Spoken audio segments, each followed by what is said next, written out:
जितने भी भाई हैं सभी को मेरा प्रणाम। और आप लोगों ने एचईसी को सिर्फ क्षेत्रीय स्तर पे नहीं, विश्व स्तर पे, विश्व स्तरीय लेवल पे एचईसी का नाम रोशन किया है। यह केवल रांची और झारखंड की बात नहीं है, यह संपूर्ण भारतवर्ष जानता है कि एचईसी का योगदान देश के लिए क्या रहा है। यह बताते हुए हमें शर्म हो रहा है कि जिस मजदूर ने, जहां के कर्मचारियों ने, जहां के इंजीनियर्स ने देश के लिए अभूतपूर्व योगदान दिया, उन्हें अपने रोजी रोटी के लिए सड़कों पे और धरनों पे बैठना पड़ रहा है। बहुत ताजुब हो रहा है और बहुत ही अफसोसजनक बात है कि साइंस कहां से कहां जा रहा है, जिसमें हमारा योगदान है।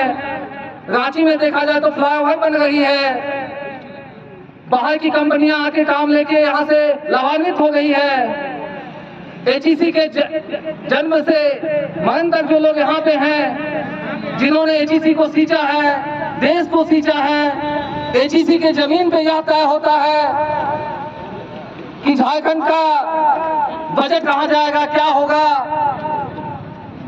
एचईसी के जमीन पे सचिवालय है, एचईसी के जमीन पे विधानसभा है, सारे अफसर से लेके पदाधिकारी से लेके सारे मंत्री से लेके चीफ मिनिस्टर तक, हाईकोर्ट तक एचईसी में है, चीफ जस्टिस से लेके राज्यपाल तक सब एचईसी के जमीन पे आते हैं और यहाँ से देश राज्य चलाते हैं।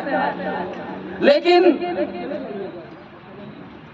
यह अफसोसजनक के साथ साथ बहुत ही अचंभित करता है कि एचईसी के मजदूरों के बारे में, यहाँ के कर्मचारियों के बारे में कोई नहीं सोचता। आपका आंदोलन किसी व्यक्ति विशेष के लिए नहीं है, आपके खुद की रोजी रोटी के लिए नहीं है।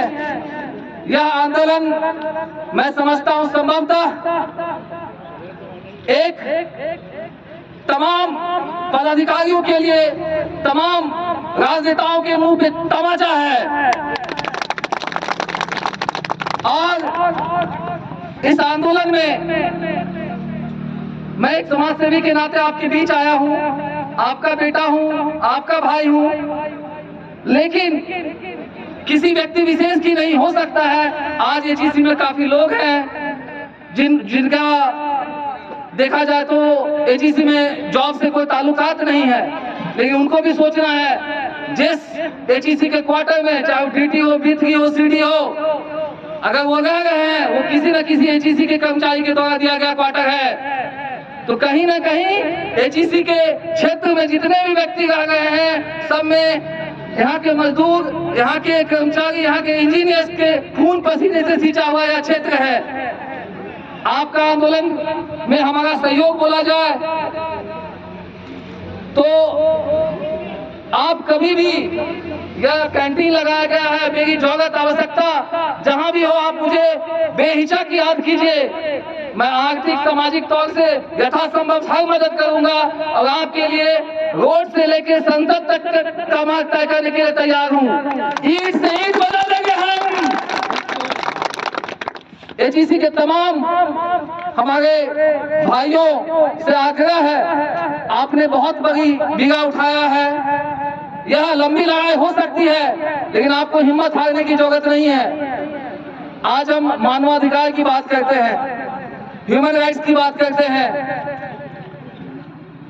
स्टेट गवर्नमेंट में भी ह्यूमन राइट्स विभाग होता है, आयोग होता है, सेंट्रल में भी होता है। क्या मानवाधिकार का यह हनन नहीं है? एक महीना इस महंगाई के दौर में, जहां एक महीना किसी की सैलरी रुक जाए, 2 महीना रुक जाए, आप किसी प्राइवेट संस्था के लिए काम कीजिए, 2 महीना सैलरी नहीं देगा वो संस्था, आप उसके मालिक तक को गाली देने लगेगा। हम उस पे ईंट से ईंट बजाने की बात कर रहे हैं। 2 साल कहां जा रहा है यह देश, कहां जा गए हम, आप सोचने की आवश्यकता है। अब किसी की भी मत सुनिए, कौन किस पार्टी कौन किस दल से है उसमें नहीं जाना है, हमें अपने अधिकार की बात करना है। जय श्री राम। Thank you.